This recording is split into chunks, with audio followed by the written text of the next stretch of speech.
Welcome back to Comedy or Worse. I'm here with a very special guest. Chris Angell. Yay! Yeah. Oh yeah. Well, thanks for coming. Yeah, absolutely. Thanks for having me. You're welcome. It is actually Tuesday. Yeah, it turns out. Sometimes it's Tuesday. Let's see. So, do you use a stage name? I don't, and I've thought about it just because, even though it's spelled differently, like phonetically, I share the name with a rather well-known Las Vegas illusionist who refers to himself as Mind Freak. And so when I get heckled, that's typically the first choice of people, which, but I don't know what other name I would use, so I'm just going to go with it. And, we don't really look alike for different ages, probably different demographics, generally speaking. So, I'm going to just stick with my name. All right. There you go. So how did you get into comedy?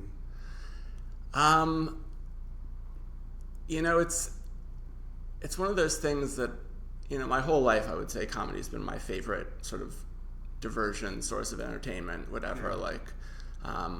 I don't know if you would really call it stand-up, but like my first talent show, like school talent show in either kindergarten or first grade, like two other friends and I put together an act where we just told like bad, first grade jokes.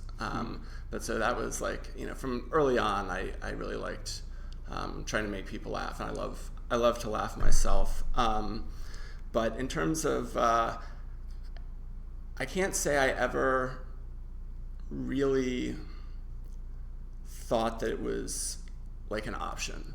Like I didn't really know anybody who did it in any serious way. Like, I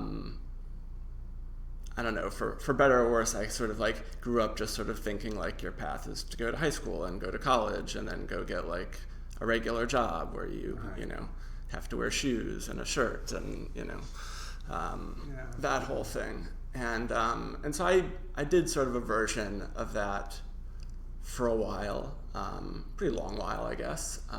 Kind of not a very linear one, but sort of hopped around through that world. And I left my last like corporate job, I think 2021 maybe. I've got twin daughters. They're 10 now, but coming out of COVID, they were not doing well.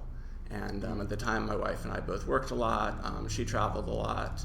And we felt like they needed like sort of a more consistent presence. And so I left my job to be able to spend a lot more time with them.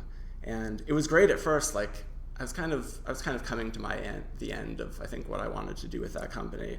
And so the first sort of summer I was off with them, I could hang out with them every day. It was wonderful. You could see the difference. They were getting better. But after a little while, especially when they got back to school, and for the first time in a really long time, I didn't really have like much direction, and I ended up getting like really, really depressed, and like just days like not getting out of bed, like just kind of, I don't know. It's weird because I never really identified that job with like a purpose or like my identity. In fact, like it was like at parties or gatherings, like the question I liked the least was, what do you do for a living? Like I had no interest in like tying myself as a person to my work, but still without that kind of interaction and sort of structure to the day, I really spiraled. And my wife actually, thinking like, I've got to get this guy out of the house and like doing something, she signed me up for the level 1 improv class at NCT. She's like, you're always talking about comedy. And I was like, yeah, but I'm never talking about improv. It's like, well, that's what they had available. So I did that, and I loved it. I think they have great teachers there. I really liked, the people in my class, and I just, it just felt good to be doing something, kind of creative and in the comedy space. And so I ended up going, doing the level 2, level 3, and then getting cast on their house teams. And in that process, I signed up for their stand-up class with Tony Calabresi, and that just kind of, that kicked it off. And so I think I did my first like student show with him about a year ago, maybe a little bit more.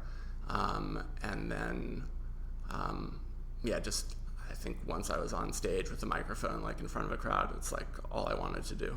Right. All right. So,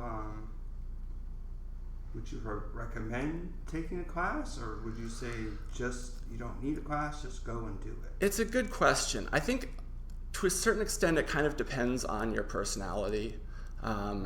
Like for me, like once I'm sort of like, once the ice is broken in like a room or a conversation or another person, I get very comfortable and, I loosen up and can kind of be myself. But like kind of crossing that threshold is something that I've always really struggled with. It's like, I don't know if it's social anxiety, I don't know what it is, but like kind of making that first move, whether it's socially, professionally, whatever. And so having someone who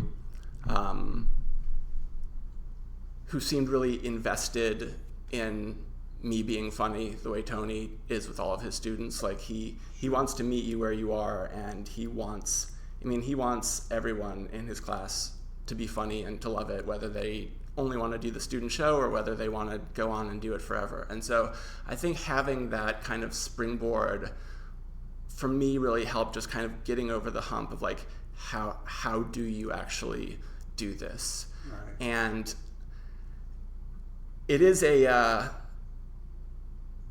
it's always a double-edged sword though, right? Because like, you do your NCT student show, you're in that theater, which is a great theater, it's packed, there's 80, 90, 100 people there, and it's a warm room, right? Like everyone's laughing, 10 of the people are there just to see you anyway. Like it's impossible to bomb there. It's literally impossible. And so, I know, some people who've taken that class 7, 8, 9, 10 times, and I get it because it's fun and you meet good people, and just hanging out with Tony is always a gift. But I liken it kind of to like, if you're like an animal raised in a zoo, sooner or later you're not going to survive in the wild. And so I think that's what it's like doing those shows. Like if you ever want to do anything other than that, don't get too comfortable performing in front of like a completely safe room, because then the minute you get in front of a real crowd, it's just going to be such a like cold slap across the face, and you might. Right. It's better to like experience that sooner than later, I think. Yeah, definitely. Sometimes I'm like, oh, is it too late? Should I take a comedy class? And I'm like, well, no, I don't know. I'll tell you the other thing. Kind of too late. I don't know if it's ever too late, but the other thing I like about it, so it's a 6-week class, and if you do the work at the end of that 6 weeks, you have, 7 to 10 minutes that you feel pretty good about, right? Whereas like if you're trying to work out 8 minutes just at open mics, like I rarely do like a fully new set at an open mic, right? Like if you're at the store, you don't want to go in with untested material, because it's not really an open mic. It's half open mic, but half like, hey, notice me, like someday I hope you'll put me in a showcase, right? So you don't want to go in there, you don't want to test jokes out there, right? You might throw one new thing in, but you want to know that you've got something, right? ACC is a little different. You can kind of test stuff there, but even then, like it's such a big crowd that you want them to, like, getting laughs at that club is great because there's so many people. It's such a great room, and it's just like, it takes real courage to like go untested on that stage. Right. Yeah. Definitely. I feel like that room is for like, oh, I'm preparing for a show. Yeah. I'm not sure about this one joke, but it's already worked. Yeah. Totally. Let me practice it one last time. Right. So then that leaves, some like the cafe, bar, whatever open mics, or like, there's Yellow Door now, but, and so, maybe you'll have a good enough crowd to know whether a joke's working, maybe you won't, but to put 8 minutes together just doing stuff at open mics would take me a lot longer than 6 weeks. Sure. Whereas in the class, there's probably a lot of stuff that is repetitive for you, but it, depending on how disciplined someone is about writing, testing, organizing their material, I think it can be useful for that. But yeah, that would be the one reason I would say, if you feel kind of stuck in a writing zone, or you have an idea that you want to flesh out, but you haven't really figured out like how you want to go about it or whatever. Like if you went into that class like being like, I really want to like flesh out my routine about X, then that would be, I think that's the one reason someone like as experienced as you could still benefit. Yeah, it would be interesting to like I could see myself going into teaching in the future. I mean, I probably would want to have like some credits before I did that, right. And also like I want, I like have a comedy writing workshop, and just getting more people to go to that. If I pay them money and take their class, maybe they'll be like, for the people that want to keep getting better but can't afford to keep taking the class. Right. Maybe the teacher would recommend my workshop or something. Yeah, I mean, I think so, and I think there is a need. I mean, because his class, I mean, it tends to like sell out in when a new class is announced, it tends to like, here, I'll get that a little lower. Here we go. It tends to book up like really quickly. And so I know they've, as of this fall, they started, because he does, through NCT, he does a Saturday class, a Sunday class, and then I think he does a Monday class at Point Loma Nazarene. But I know as of this fall, they've added a Wednesday night class with Lisa Gilbert, just because the demand is so strong. So I think certainly there's clearly an appetite out there for people to, find other resources. So yeah, maybe if they couldn't do the class, that, something else. Yeah, and once you have a relationship with Tony, he's just the best. Like he does so much for so many people. Cool. All right. So once you did the classes, did you get addicted to performing? I did, absolutely, and and that's when you have to make the jump to just really getting out there, right? I still do improv, and I love improv. It's a lot of fun. I like my team. I like the whole NCT organization. I like a whole lot, but like I get one show a month, right? And if it goes great, okay, you have to wait a month to do it again. If it goes terrible, okay, you still have to wait a month to do it again.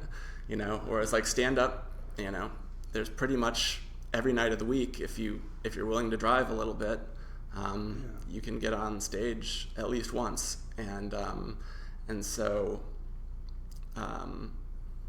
and not only can you really, if you want to get better, you have to, and so I really like being able to do it, a lot more frequently. Yeah, for sure. Yeah. Cool. So what is your writing process for comedy? So my writing process, I got a tool recently that's really helped out. I'm a pretty disorganized person. I have definitely have an attention deficit that I'm poorly medicated for. And so I bought this little thing. I'll even show it to you. It's like a little voice recorder. I used to use the voice recorder on my phone, but half the time I would go to unlock the phone and see a message, and by the time I'd cleared the screen, I forgot what it was I was going to even say into my phone in the first place. So this little thing, you hit a button, it starts recording, so you can do it when you're driving, you don't have to take your eyes off anything, talk into it, and then it syncs up with an app that uses ChatGPT to transcribe it. Wow. And so, at the end of the day, or whenever I've set aside, I try to... It's pretty accurate? It's probably 90+%. Yeah, some proper nouns it'll get wrong, and occasionally, depending on how clearly you speak, it may get a couple things wrong. But it's very workable, and so I try to at least set aside an hour. Like Monday to Thursday, I try to set aside an hour for writing, and so that can either mean going through new ideas or taking old stuff, and then Friday, I try to make sure that I've organized everything I've written, because I didn't do that in the beginning. And then I just realized, I have all these jokes that I wrote, never did anything with, forgot they existed, and have no, mechanism for, bringing them out and trying them. So the system I'm using now, I don't know if it's great or not. I use Evernote, and I make sure each joke is like distinct, and I tag it with as many different categories as I can, right? Like drinking joke, parent joke, aging joke, like sex joke, whatever joke. And so then if I'm working on a routine and I like have this idea, then I can just pull up that tag and I have all my jokes like about that topic in front of me, and I can kind of paste them in and work them around and see if I see what's there. But like, because it took me so long to start doing that, like I still haven't gone back to like old stuff and made sure that it's properly like cataloged and everything. Well, so try year 6 and I haven't tagged anything. Oh. I mean, they're all in there. You just have to, they're not. Yeah, I mean, I know there's a million different ways to do it, but I use like Google Drive and the apps, and occasionally like on the phone and the iPad, you'll just search for something and the whole app will crash. So they keep bringing back that bug. Yeah. And it's like, well, that makes it just useless. Yeah. Like, no, totally. Well, yeah, when I first started, I just had one note, like in Apple Notes, and I would just write ideas, and pretty soon you've got this like list a mile long. There's no way to like. I definitely figured out by my document called Jokes 3 to switch it to where the new stuff is at the top. Right. That's a key if you're gonna do anything. If you like want to that, find it, yeah, put it at the top of the pile. But But then you probably have some good stuff at the bottom that after a while you're like, actually, like, that you could probably be, refining or dusting off or whatever. And so yeah, definitely. There's one joke that I thought that I had written down. Maybe it was like written down back when I didn't even put stuff in the cloud. There was a time where I just write stuff on paper. Yeah. And then put it into some kind of electronic thing later. Yeah.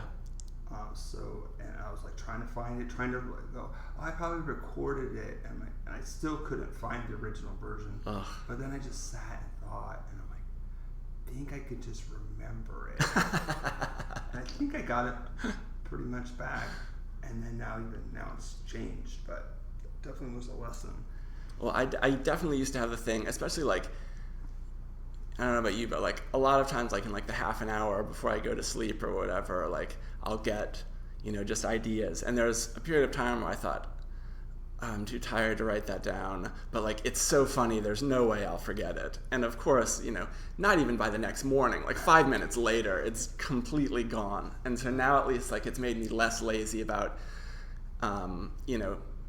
committing stuff to some sort of save format. The flip side, of course, being is that I now have written a lot more like terrible jokes because just the volume of output has increased so much. But I think that's a better trade-off. Maybe that could be a bit, just do terrible jokes in the middle. Like, see? And pretend like it's on purpose. Yeah. Well, you should always try the new jokes in the middle anyway. Right. So who's the funniest person in your life right now? Funniest person in my life right now? That's a great question. I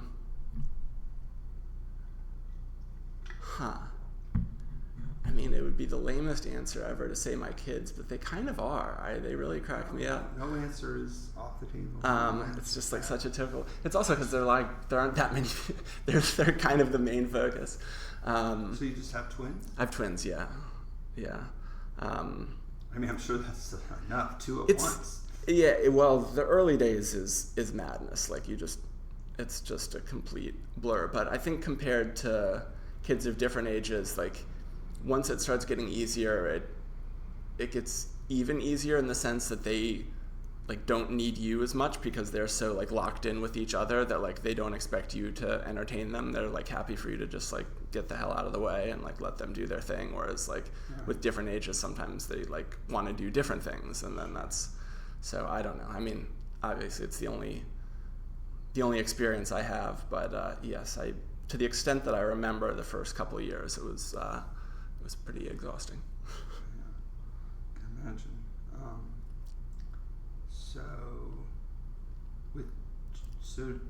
let's see. So they go to like public school? No. Right now they're in a private school.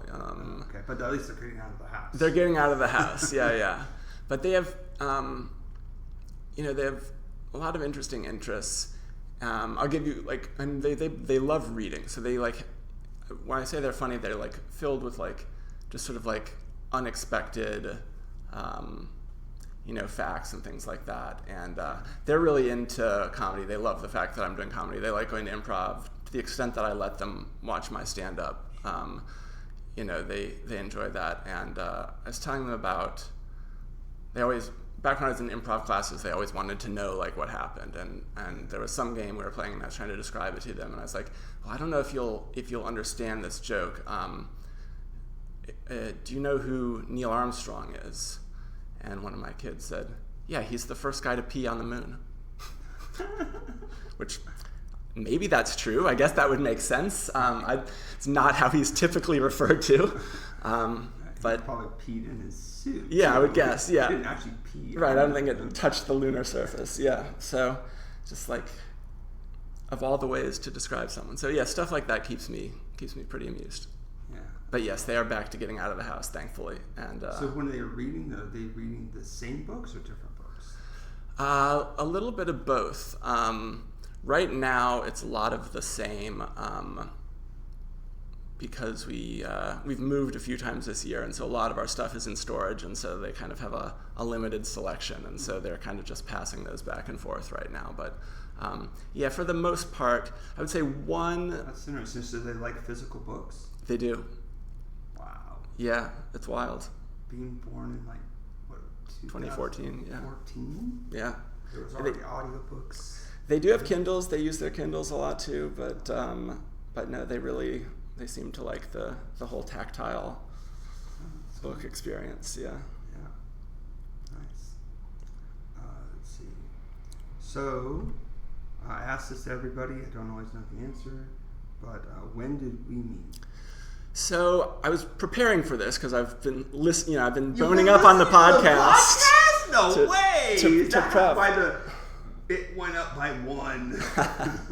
So, I think the first time that we really spoke was outside ACC open mic, I think. But I'd seen you a number of times, and I'd seen you online for I think you were one of the first San Diego comics who I kind of discovered on Instagram when I started just kind of trying to get into that scene. And it started with what's with the pretzels? And then when I finally saw, you do the pretzel bit, I was like, okay, that makes so much more sense. Because I think I think you were at the first open mic I ever did, which was it was in February at the Comedy Store in La Jolla. Oh, wow. Because I think you were wearing pretzel shoes. Yeah, there we go.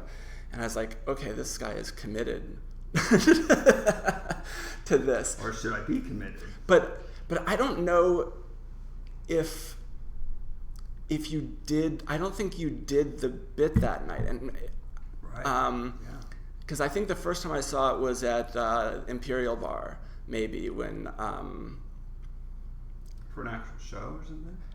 It may have been, or it may have just been one of the Raz open mics that they did there. But that was the first time I saw it. I've seen it a bunch of times now, and it's one of those jokes that I think is better every time I hear it. Partially because it's a joke that's better when you've heard it and you know that some people around you haven't, and you kind of watch them go on the journey to figure out wow. what you're really gonna do with it.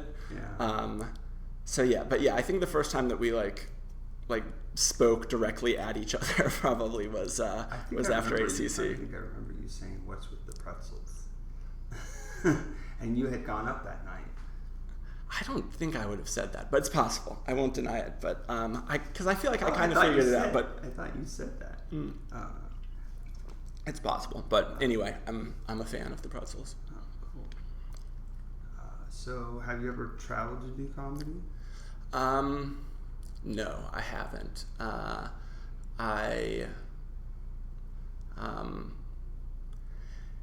So you live in San Diego? I live in Encinitas. So it's almost traveling. Yeah. Yeah, I mean, you know, I'm very aware that like I'm new to the game, and so you know, living in Encinitas, do you go to First Street? Almost every week, yeah. Okay. I love that, Mike. Sure, it's easy for you North County people. Yes. That you know, the host knows you and doesn't put you last. That's true. I do have some advantages when it comes to that. The first time I'm like, oh, I get it. I got here late. Second time, I got there on time, and it still went just about last. It's like, oh, really? Oh, that's not good. Well, you know, yeah. I get it. It's just like, it just gets to be exhausting if you have to like prove yourself every mic. Yeah. And she's a doctor. Yeah. So she's not other mics. She doesn't have any reason to put me up. She's never going to come to Quantum Brewing. You're right. Yeah, right. So.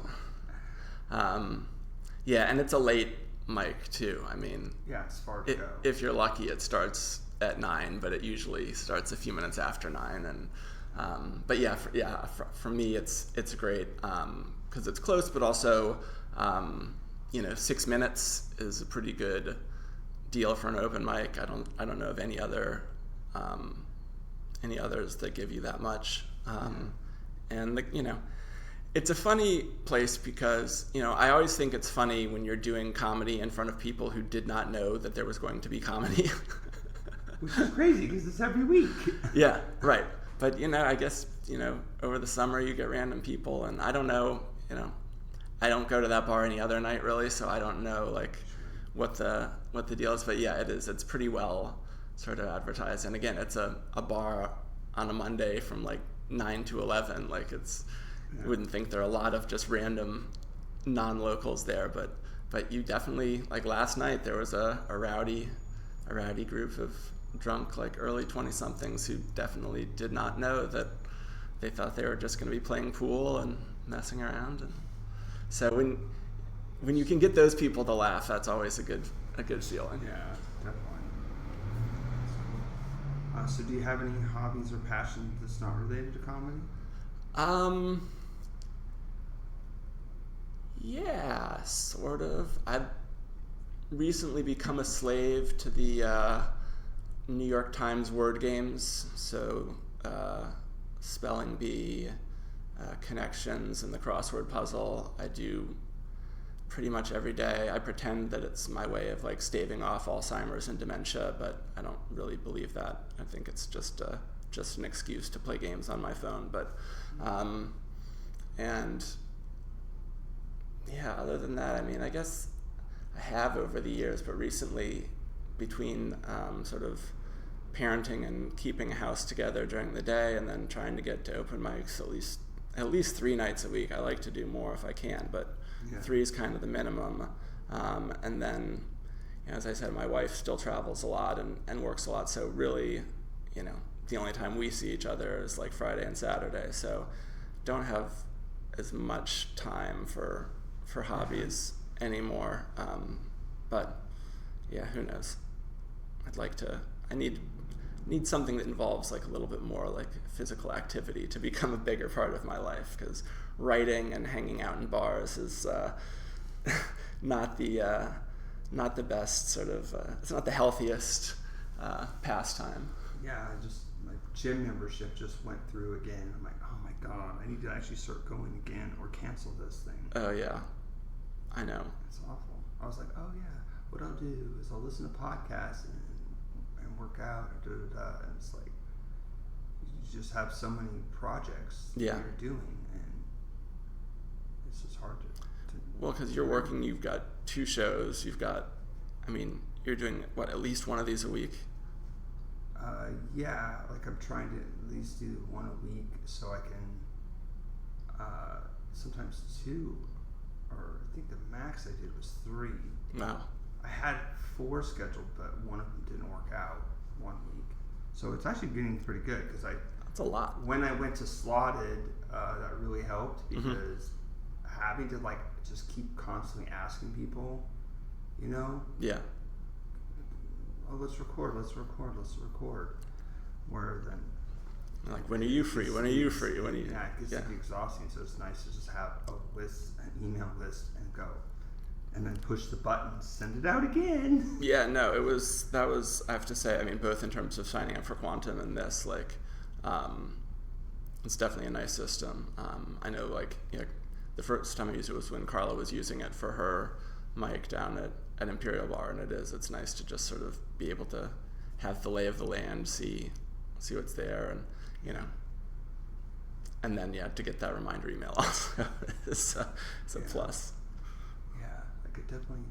Also, it's a really good website, but I said, oh yeah, remind me, or not remind me, but tell me when someone signed up, and then that is broken too. Oh geez, that's an important one. And I'm like, okay, I just have to be in the habit of just looking. You have to check it. Oh yeah, that's keep checking. Okay. There would be a lot of people camped outside my door without me knowing if I had to be responsible for checking on something like that. Exactly. So do you wish you started comedy earlier? Yeah. I think I do. Just because I'm like pretty old now. But on the other hand, I don't know. I don't know if I'm trying to think of like what it would have been. I mean, it's so hard to go back in time. I do wish I felt like I had a little bit more time to get better. It's wild being out, waiting for mics with people less than half my age who are funnier than me. But it's also really cool and really invigorating. And I love, I think that's sort of the side of this that maybe does get spoken about a lot, but I guess for me, coming from someone who was like kind of isolated for a while, now coming and how quickly you kind of become part of a community is like an unexpected benefit, right? Like, yeah. I wanted to do it because I wanted to perform, but performing is like 10% of the night, and the other 90% is actually like hanging out with other comics and watching other acts and stuff like that. And so if you don't enjoy that side of it, you're not going to enjoy the overall thing. So yeah, I mean, part of me wishes I'd started earlier, but it's also like, I couldn't have done this when I had infant twins at home. Like there was no going out every night. My wife would have left me after a week. So now, basically what I've told myself is, they're 10 now, assuming that that's the path they go on. They'll be like going away to school in like 8 years. So I've got like 8 years to just, work as hard as I can, get as good as I can. And then if there's like a life for me, on the road or something like that, like I've got that long to get ready for it. All right, that's good. Yeah, everybody's path is different. It might take longer than that, but right. At least hopefully 8 years in, you can see if can you see the path right from there. Right, exactly. Yeah. So what are your goals in comedy? At this point, there's sort of stages, right? Like at this point, I want to be able to be, by next year, I'd like to be able to, at least have 2 or 3, book shows a month. More would be great, but I'd like to sort of, regularly have something other than open mics to look forward to. How much time do you have? The longest I've done is about 20, but there was a lot I didn't do there, and I've written a decent amount since then. So I think, yeah, I could certainly do 30. Would everybody stay the whole time? I hope so. I think so. I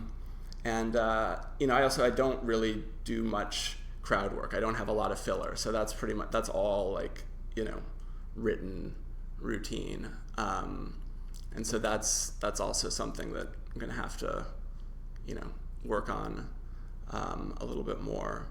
But yeah, I think long term, I would love to be, performing in clubs around the country. I don't care about, like, television isn't something that really matters to me all that much, which is not to say that, like, I'm against it. I mean, I love watching comedy on television. I think what's cool about, like, certain specials is the way they become just like these cultural, like, touchstones, right? These moments that certain people who are alive at a certain time in their life, like, they, all kind of have these references, right? That kind of can span geography and all that. I think that's the cool thing about the reach of television. But I think in terms of the process, like, I can't imagine anything being more fun than just being on stage with a microphone and a crowd. Right. I don't think cameras make any experience more fun usually, but I get why they're important. And but yeah, I mean it. But are you recording yourself? Yes. Yeah, absolutely. It's a big part of my writing process for sure, is to review tapes, and also it's I think for me too, I think I think I started out as a pretty decent writer.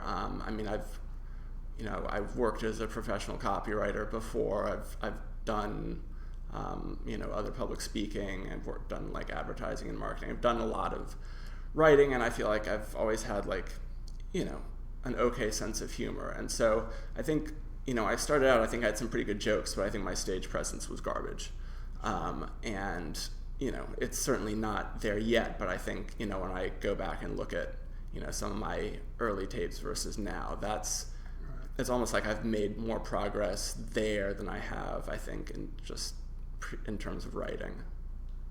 Yeah, definitely. Yeah, maybe I just need to, like, do more writing, but I feel like my writing itself isn't getting better. It's just I'm getting better at selling the jokes. Well, yeah. Right? I mean, and they may not going to move in lockstep, but you kind of get one up and then you get the other one, and you kind of, if you keep going like that, then that's pretty good. Yeah, definitely. Yep. Some old tapes, it's like hard to watch it. Yeah.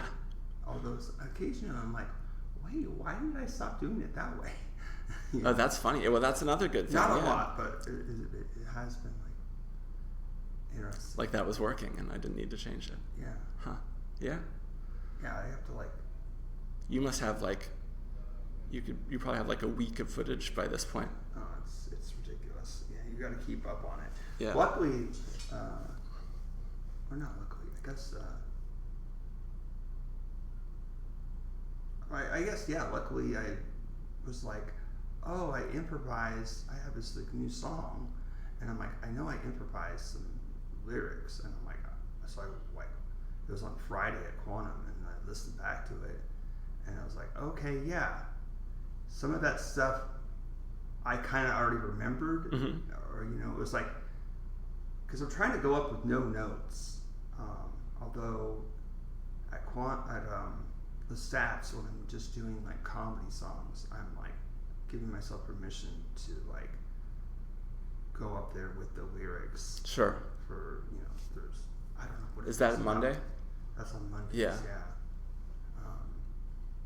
But sometimes that helps, just at least say it out loud and see if it gets a reaction, or if it's fun to do, or whatever. Well, yeah, because songs are a little different, right? Like, just normal jokes and bits, right? Like, the wording, it's not that it's not important, but there's, like, there are a number of ways that you can tell a joke and it's okay. But for a song, like, the syntax and everything gets a little bit more important because you have to fit it into, the right scheme for the music and everything. Right, yeah, I definitely am not musically trained, and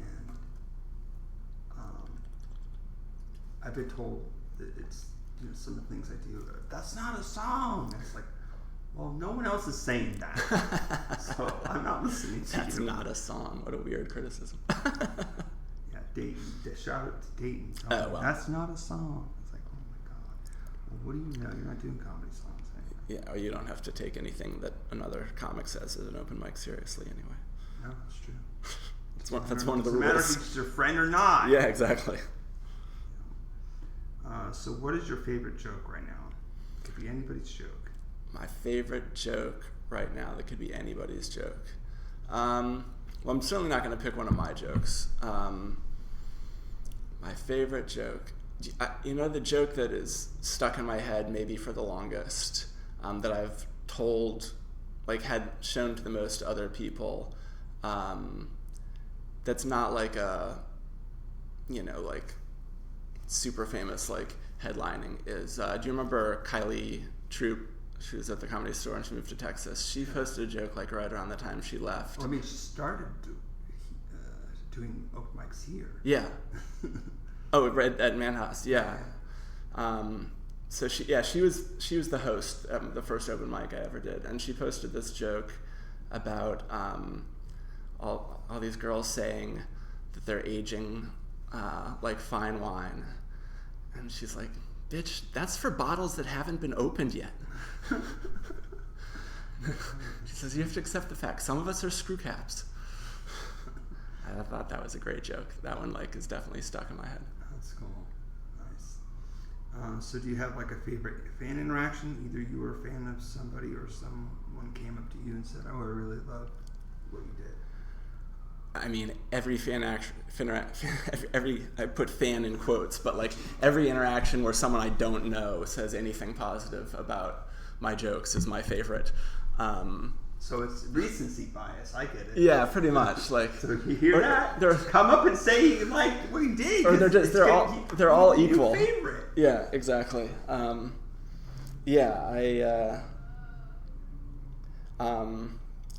Although, let me see. Yeah, I can't single one out. Every time it happens, I'm so caught off guard that that's my favorite. All right, cool. I like your answer. So what was your family life growing up? Family life growing up. So I grew up, first 10 years of my life, I lived in Virginia in a very sort of rural part of the country, not, just farms and played in barns and that kind of thing. And my dad worked in Washington, D.C. and the overarching theme is that my dad worked a lot and wasn't home a lot. I think that's if we have to go to my comedy origin story, right? That's probably it. And then moved to Maryland when I was 10. I have younger siblings who are much younger. A brother who's about 7 years younger, a sister who's about 11 years younger, but same parents. No one ever believes that because also my mom kept her maiden name. So yeah, when you have parents with different last names and a sister who's 11 years younger, nobody on earth believes that it's not a half or a step or whatever. But at least according to all the stories I've been told, we are in fact brother and sister. Discount on genetic testing. Yeah. So yeah, I don't know. I think the thing I think about when I kind of think about comedy and my upbringing is that my family was terrible at conflict, right? Either you just wouldn't acknowledge it, or else it would kind of blow up and then everyone would just kind of wait for it to subside and then pretend it didn't happen. You know what I mean? There was not a lot of healthy resolution. So are you in therapy right now or just using comedy? Well, so I was. I have been on and off for a long time, but I won't say it didn't help, but it didn't help enough for what it was requiring of me. So I'm kind of on a break right now. Time and money? Or? Yeah, exactly. Time and money. And, I felt like therapy, gave me a much better understanding of, my problems and where they come from, but not nearly enough of an understanding of what the fuck to do about it. Right. And so I'm currently on a break. I may go back at some point, but, so I, having opening up emotionally, that kind of thing has been a real journey. And I think that And actually, if I'm being honest, I think one of the other reasons that earlier on I didn't like approach comedy is that I thought that like my jokes would like disappoint people in my family, right? Like I would say something and people would be offended, or they would like read into it or whatever, and now I don't care. Yeah, okay, well, that's good. You don't have to post everything. That's true. Yeah.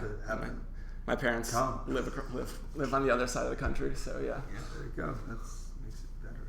So what was your earliest memory?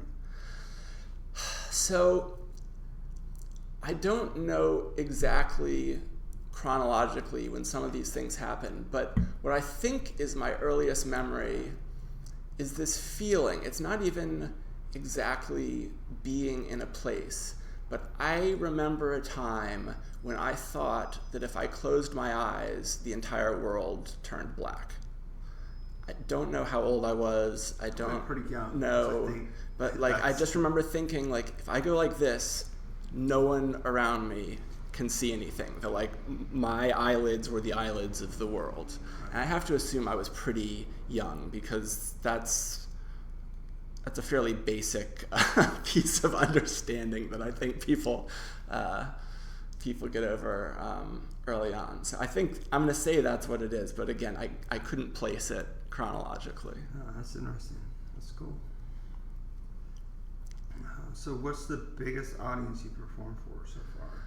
Biggest audience I performed for. So something I don't talk a lot about in my like open mic and club comedy is I have type 1 diabetes. So I use insulin. I've had that since I was 30, and so I wrote an all type 1 set. I did like a 15-minute set on diabetes to open this big conference that happens in San Diego every year that my endocrinologist puts on. And so that was probably, I don't know, 300 people, something like that. That's the biggest I've ever performed to as a stand-up. I gave like a graduation speech when I graduated from business school. I got selected to be like our, I wasn't the valedictorian by any academic standard, but I was like selected to represent the class, and that was probably, I don't know, 700 or 800 people, and I tried to make that funny. But no, in terms of actually like doing stand-up, it was somewhere between 200 and 300, I think. How did it go? It's great. I loved it. I just got the footage back recently, so I've got to work on putting together some clips. But it's funny, like normally you work that hard on putting together 15 minutes, and you're going to get a decent amount of mileage out of those jokes. This one, like, if you don't have diabetes or live with someone with diabetes, like, these are not going to land at all. So it's basically like it's a one and done thing, unless I like go on like the medical circuit or something. But sure. But I still want to put together a few clips from it. Cool. Nice. So do you do any other type of art then? I'm sort of casually interested in photography. I've been doing that for a long time. I've recently started taking more shots of comedians. Just because I like stage lighting. It's not often that you get the opportunity to shoot like fun stage lighting, but also it's just like it's a nice thing to be able to give to people. Anyone in our business is always going to be happy if they have like another like decent looking photo of themselves performing. So it's a fun thing to do, and it feels good to be able to share that with other people. Yeah. So if you show up to First Street on Monday, I can guarantee you'll at least walk away with a few few JPEGs. There's the incentive right there. But yeah, I'm also not trying to talk bad about it. But no, I get it. I mean, I moved back to North County, I don't see myself going back there. I mean, the first 2 times I went to ACC and didn't get on, like drove like 40 minutes, couldn't find parking, so ended up paying like $25 for parking. Had a drink, sat there for 2 hours, and drove home without getting anywhere near the stage. I was like, this is brutal. This is really brutal. But, I get it, right? Like, can't fit everyone on stage. I mean, you're only getting 3 minutes to begin with. It's not like they can cut it any shorter and have it to get more people on. So yeah, definitely. There's stages where you know you're going to get up, and then there's stages where you have a chance at getting up. Right. So, yeah. I prefer the first kind. Yeah. Yeah. It's hard to merge those two together. Yeah. No, it's true. Yeah. I mean, I guess it goes more like an exclusive list. Well, okay, these are the people that are going to get up, but maybe don't know the order or something. They're usually pretty good about going on the sign-up order. Sometimes it's true. I do get bumped earlier. Sometimes if they're like, you've got to go home. And I think something about like having kids that makes people a little gentler with you sometimes, I think. But it's not really fair. I mean, it's my choice to go out, so I can go through the system like anyone. But yeah, that does happen from time to time. But also, you have an advantage because it's happening in the same town. Yeah. At least. No, totally. Right. And for me, it's like 5 minutes door to door to get there, but it's also the only mic like that for me, right? Like, sure. I mean, the Comedy Store is far for everyone, but like all the stuff down here is. Yeah. If you live in La Jolla, what are you doing comedy? You're not welcome. Get out. Come and buy drinks. Bring your rich friends. All right. So, would you ever do a character on stage? I mean, you're not talking about just like act outs for certain bits, but actually like inhabit like a whole character, like Andrew Dice Clay or like someone like that, where like their whole act is a character. I've thought about, the times I think about it is when I come up with jokes that are just like really, that like even I find offensive, but also funny. You know what I mean? It's like the only way I could ever tell this is if I wasn't telling it as me. But so far, most of my comedy has been pretty autobiographical. And so I'd kind of have to scrap all that and become like a different person. Sure. And I don't know, I remember hearing, I forget which podcast I was listening to, they were talking about Bobcat Goldthwait, how like, for the first however long in his career, he had that like really sort of out there character, right? And that's how he did his stand-up, that's how he was in all his movies.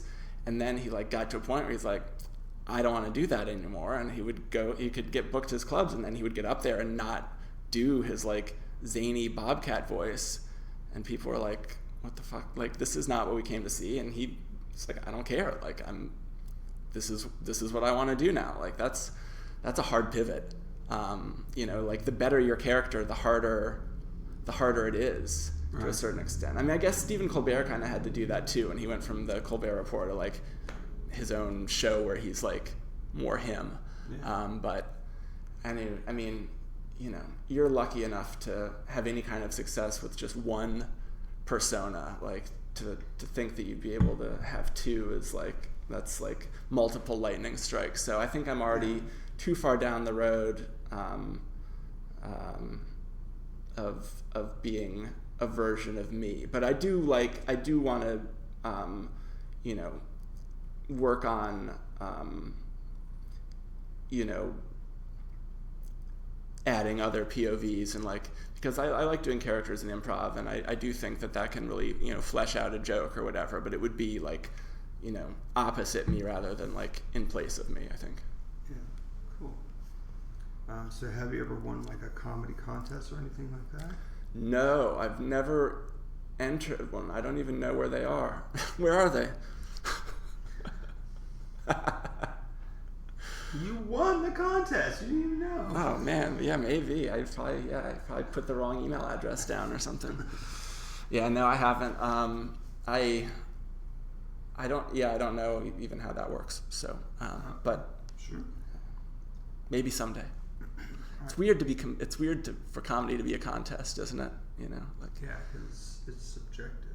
Yeah, and I don't know. I know that like, I guess prizes are fun though. Who doesn't like a prize? So yeah. So I get that side of it. Yeah. Excuse me. So what's your best booking story?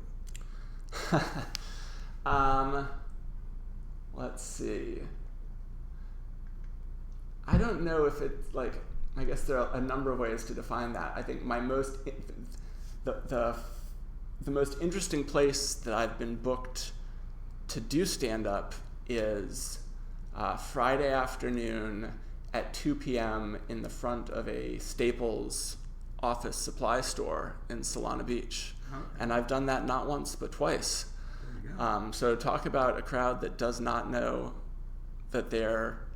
And the amazing thing is, like, people would, like, stop and stay and watch the show. I mean, obviously we did, like, some promo, and, like, a few people who knew what they were doing came, but, like if I'm in a Staples, it's because, like, I need something now, right? Otherwise, I'm just going to order it and get it tomorrow.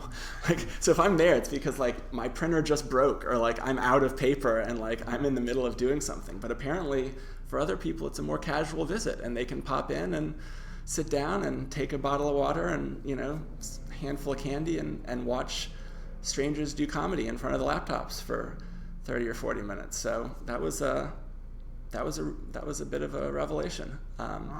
And, you know, it's, at this point, right, like, I have not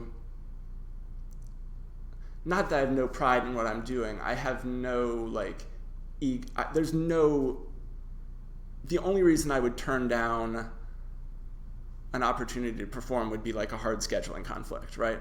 If you're like, we've got a show and it's, like, under a tree, it's, like, in a highway overpass, you know, like, Thursday at lunch, but, like, there's going to be a mic there and, like, there might be people, like, I'll probably say yes to that show.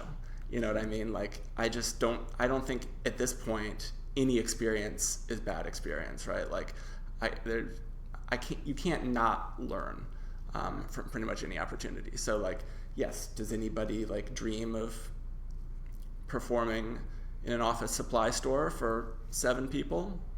Maybe someone does. It hadn't been a dream of mine up to that point, but was I excited to do it? Yeah, I was excited to do it. Would I do it again if I was asked? Yeah, absolutely. Sure. Yeah. Cool.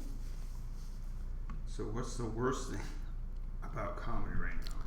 The worst thing about comedy? Yeah, now we're getting into, like, these are, like, the branded questions now, the comedy and worse now, right? Yeah, I added this one because I'm like, oh yeah, not asking anybody about the worst.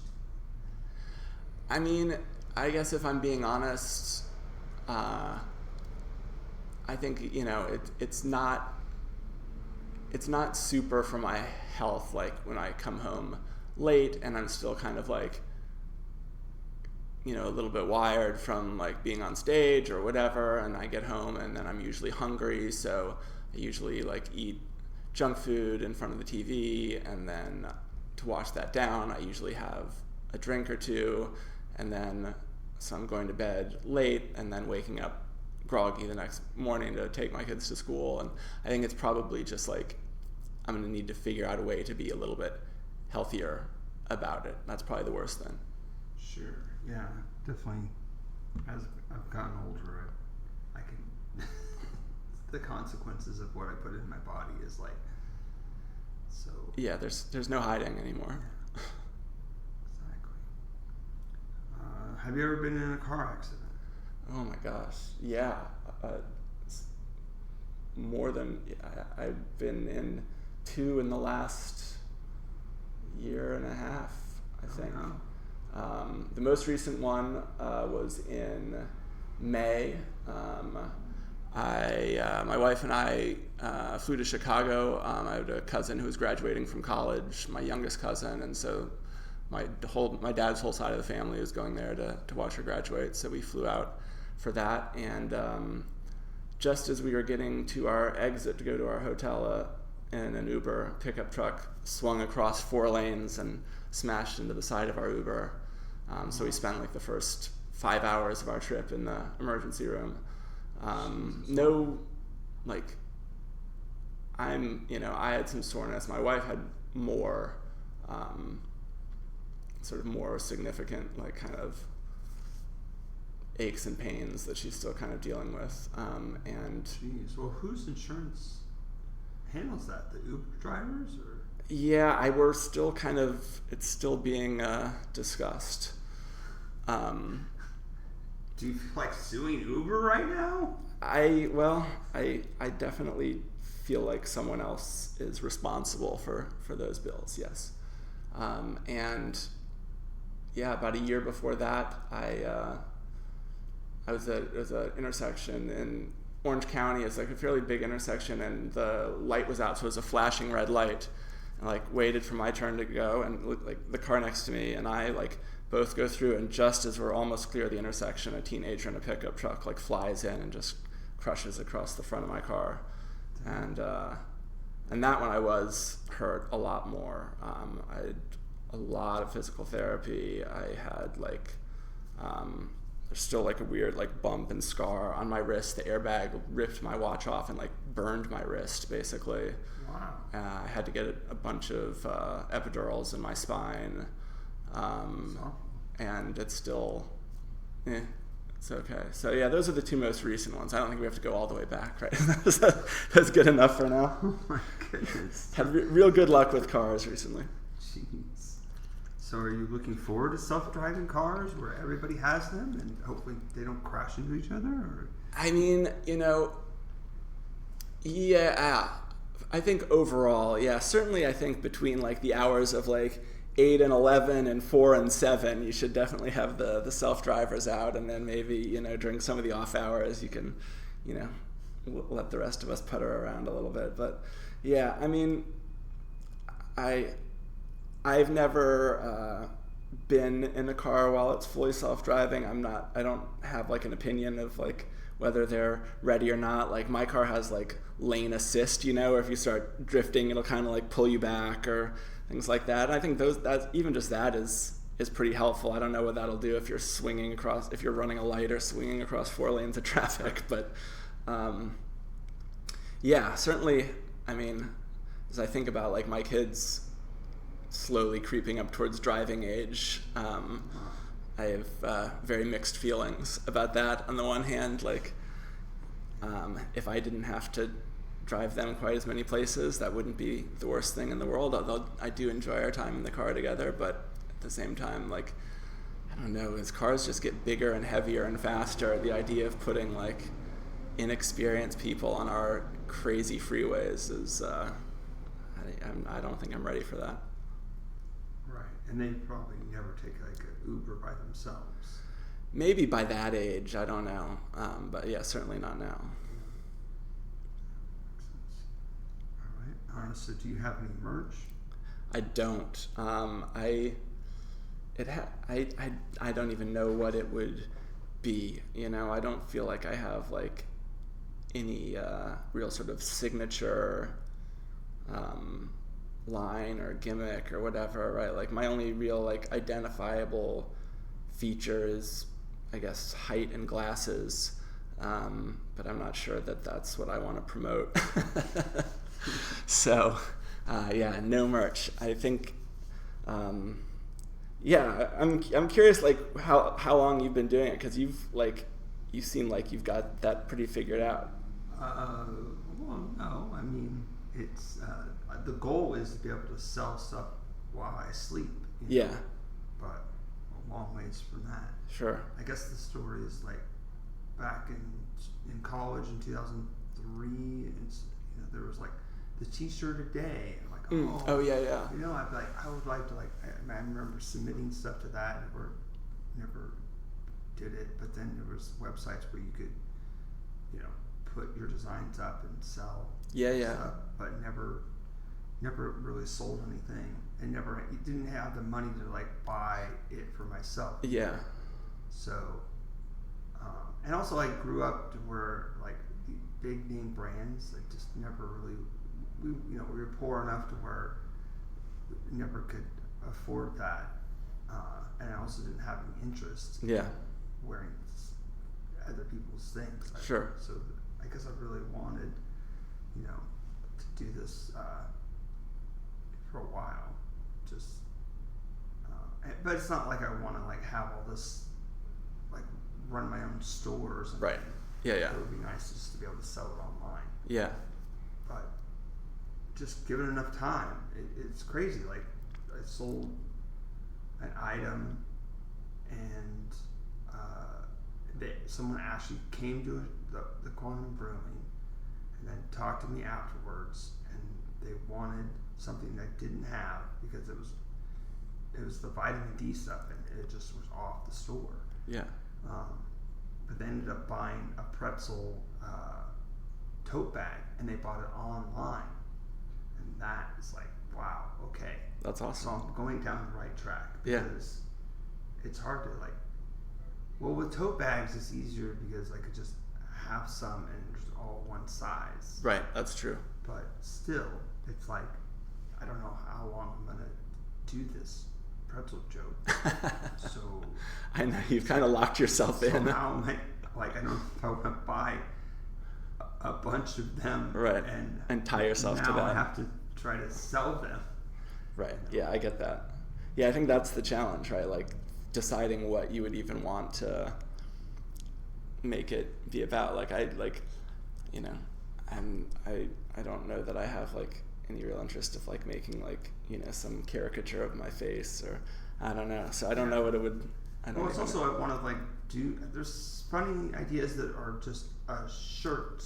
That unrelated to It doesn't have to be a joke. That's true. So so now I'm exploring that. Ideally, I want to be able to every shirt. I mean, this isn't my merch. This is someone else's merch. So ideally, like everything I wear is from you. Stuff. Oh, that's cool. Yeah. That's the goal. Yeah. That's the slow process. Yeah. They cost like. Cost money. Yeah, of course. And also, it's crazy.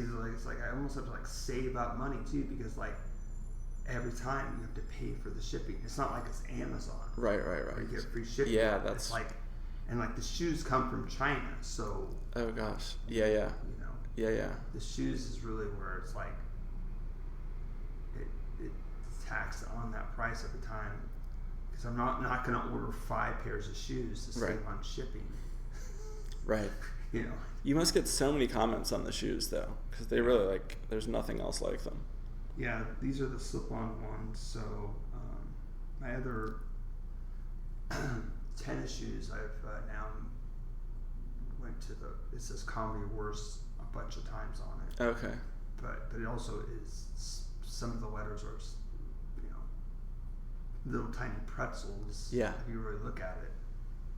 Yeah, even those, like, as I was gonna buy it, I was like, oh man, it's all going this way, and I'm like, I think it would look better the other, horizontal. Oh yeah.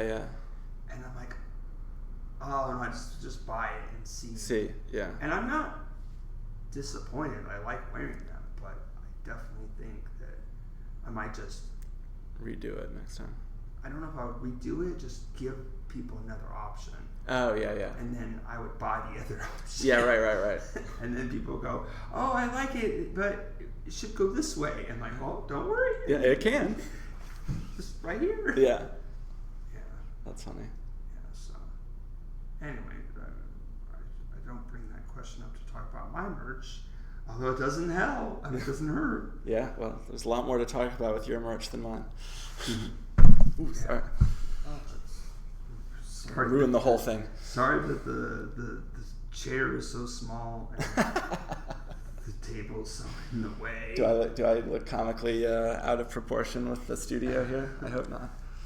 Yeah, I thought, oh, you can sit on the chair. Then, that would have been funny. Yeah, people love to either put the mic stand all the way up or all the way down for me when I come up. And I was like, I don't actually really use the mic stand either way, so you can put it however you want. This mic holder doesn't go up or down. Yeah. So we're just. That's easy. Yeah. This is the way it is. That's it. Just talk down into it. Done. Yeah. So, is there anything else that you want to talk about? Anything else that I want to talk about? I don't know. I mean, I don't know if you like talking about yourself at all, but I'm just because I'm so much newer here, I'm like curious in terms of your sense of how the scene has changed in your time. So you know what? First thing, let's. How can people get a hold of you? Oh, how can they get a hold of me? So just so that people that don't want to hear about me can know how to get a hold of you. Fair. My main sort of social media contact with the outside world, what have you, is Instagram, and it's not that Chris Angell, to distinguish me from that sort of goth John Stamos magician. And so, Chris Angell, ChrisAngell. Yeah, not that Chris Angell. That's me. All right, cool. So what are your questions? I'm just curious, because I'm, obviously coming into this scene at this moment in time, but you kind of went through COVID and sort of the close down and the reopening. Awful. I'm kind of curious, what that's like and how you feel like things are now post compared to how they were before. Well, I mean, I know that it feels. Well, also, I would go back to when I first started comedy. I was actually living in Oceanside. Oh wow, yeah. And there just wasn't. Well, I don't know if it's I would have to ask people that started comedy when I did. Mm-hmm. Where were they going? Because I found a mixed mic, and it was it feels there was no, as far as I know, there wasn't a comedy club in Escondido. Oh wow, the Grand wasn't there. The Grand wasn't there 6 years ago, as far as I know. So that's definitely interesting. And then it's it's a catch-22 about I think now there's probably more variety of mics. Mm-hmm. After lockdown. And lockdown was hard because I was here at the Madhouse keeping it in business. Wow. With to-go orders. Yeah. I ended up being the last cook. Oh wow. Yeah. And so luckily that worked, and you're still here. But it made it hard to go to the parking lot mics. I only got to go to 2 of them before I started. They were going on right at the same time, and then I was still going back and forth from Oceanside. Oh wow. So on Monday, Tuesdays were my days off, so I didn't go to ACC right. or doing stuff outside and stuff because it's I'm going to be back. I have to be back in San Diego right on Wednesdays, and then also it was crazy because I was. What else? Okay, so I guess the catch-22 is like Quantum Brewing. He said, COVID made business go down. When people come back, so if business was still as good as it was before, there would be no need for comedy. Wow. So there's probably other businesses that are like that. Yeah. So, that's, you think about it, if there's all these places that are doing fine, why did they want comedy to right, to disrupt their regular customers? Right. Yeah, it's true. Yeah. Because they're good people and they understand what's truly important they in love life. Comedy. Yes. And they want everybody to enjoy it. Yes. It's their gift to the world. Yeah. So, even when I started, there was mics. Well, I guess my advice would be to go to every mic at least once, because there's mics that were going on when I started, and I just never got to them for whatever reason, and then they stopped doing it, and then people talk about the good old days at Winston's or whatever. And I'm I don't remember that. I right. Wasn't part of those good old days. Yeah. And what else? But it is a nice cycle of, you see, once you start running your own open mic or shows or whatever, it's like a way to give back. Yeah. You feel all those years of you just coming up to a coming to an open mic or book me on your show, put me on my own show, and it's like people are like, well, what have you ever done? Right. You Yeah. know, why? Yeah, that's definitely got to be part of the next step. There's I don't know if you know the group Cackles. They do like a Good Bar show sometimes, and the guy who started that, Victor Paz Jr. Okay. You know him. So he was in my level 1 improv class, as it turned out. Wow. And then there's another comic, Shane Chase, who was in the time I took the NCT class, and so I'm hopefully going to be helping them out with something coming up. I've done a couple of their shows, and they're great shows. They get really, really, really fun lineups, and they're just really, really professional about how they do things. And so hopefully we'll be able to add some things soon. I were trying to find a Wednesday, because I think that's kind of like one of the least sort of developed nights right now. I just went to a show. Yeah, which is, it's cool to see spaces evolve and everything like that. And it may rotate back, next summer or whatever. But yeah, there's a great at the American Legion, like the Armed Services Arts Partnership, I think it's called. They do the first Monday of every month at the American Legion in Encinitas, or first Wednesday rather. We're talking about Wednesdays. That's a really fun mic, I have to say, but it's once a month, and so anytime something's like once a month, I'm like, there's a good chance that I'm gonna forget which Wednesday it is and like not plan properly. So I'm trying to like block that out in advance. But that's like right now, that's like kind of the only thing I really have going on Wednesdays. Okay. Yeah. Cool. Yeah. Hopefully that can work out. Yeah, I hope so. I mean, right, the more comedy, the better. Yeah, I think that's the bottom line. So do you have your own podcast?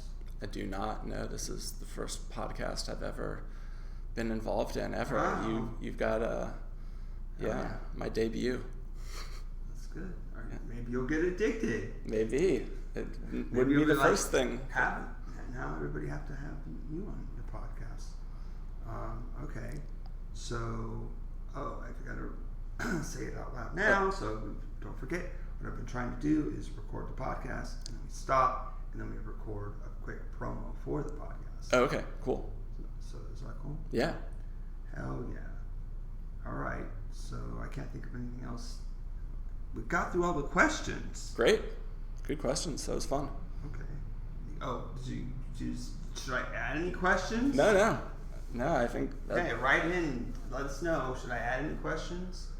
People? I don't know if there's anything else that I know, so I think we should probably stop there. There you go.